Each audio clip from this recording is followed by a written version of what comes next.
یہ لندن کی 19ویں صدی کی بات ہے۔ ایک ایسا دور جب وقت کا اندازہ لگانا اتنا آسان نہیں تھا جتنا آج ہے۔ گھڑیاں تو موجود تھی لیکن درست وقت جاننا آسان نہیں تھا، اور یہ جاننا کہ دنیا کے کس حصے میں کیا وقت ہو رہا ہے، یہ صرف رائل آبزرویٹری گرینج کے پاس ممکن تھا۔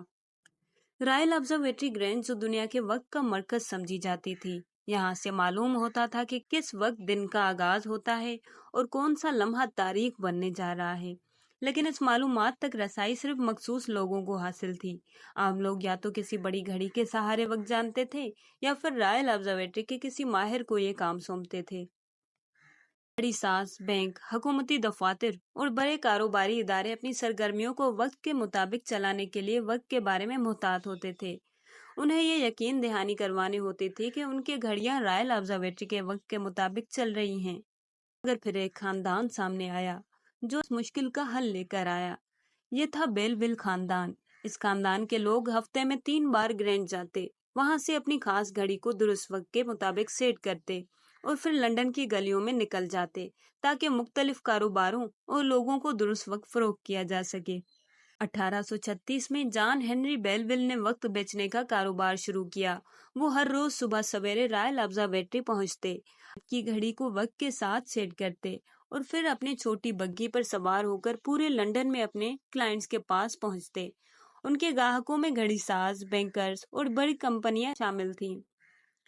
وقت بیچنا بظاہر ایک سادہ سا کام لگتا تھا، لیکن اس میں بڑی باریکیاں چھپی تھی۔ بیل ول خاندان کے پاس ایک خاص گھڑی تھی جسے جان آرلن نے بنایا تھا۔ یہ گھڑی نہایت درست تھی۔ سیٹ کرنے کے بعد بیل ول خاندان کے لوگ لندن بھر میں گھومتے، لوگوں کو وقت بتاتے اور اس کے بدلے فیس وصول کرتے۔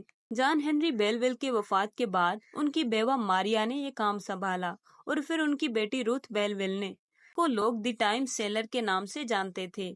وہ اپنی والدہ کے نقش قدم پر چلتے ہوئے اپنے والد کے اس کاروبار کو جاری رکھتی تھی۔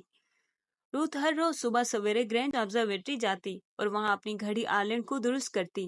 پھر وہ اپنے گاہکوں تک پہنچتی، چاہے وہ گھڑی ساز ہوں، بڑے بینک یا پھر لندن کے حکومتی دفاتر۔ ان کا کہنا تھا کہ یہ ان کا معمول تھا کہ وہ ہر پیر اور بدھ کو درست وقت بتانے کا کام انجام دیتی تھی۔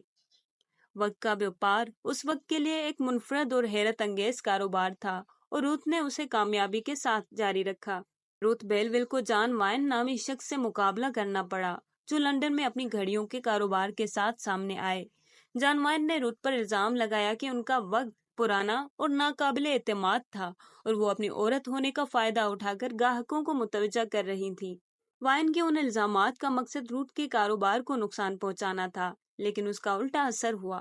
وائن کے الزامات نے در حقیقت روتھ کے کاروبار کو مزید مشہور کر دیا۔ لوگوں نے گرینج ٹائم لیڈی کہنے لگے اور یوں ان کا وقت بیچنے کا کاروبار اور زیادہ ترقی کرنے لگا۔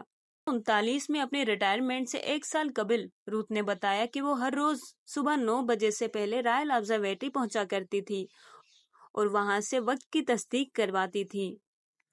ان کی گھڑی، جسے وہ آرلن کے نام سے پکارتی تھی، ان کے لیے ایک قریبی دوست کی طرح تھی۔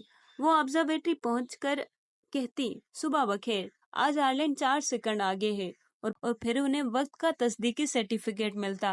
1940 میں دوسری عالمی جنگ کے آغاز تک روتھ کا کاروبار چلتا رہا، مگر پھر جنگ کے حالات کی وجہ سے ان کے لیے گلیوں میں گھومنا مشکل ہو گیا۔ اس وقت ان کی عمر 86 سال ہو چکی تھی۔ 1943 میں بیل ول کا انتقال ہو گیا۔ ان کے ساتھ ہی بیل ول خاندان کی یہ منفرد روایت بھی ختم ہو گئی۔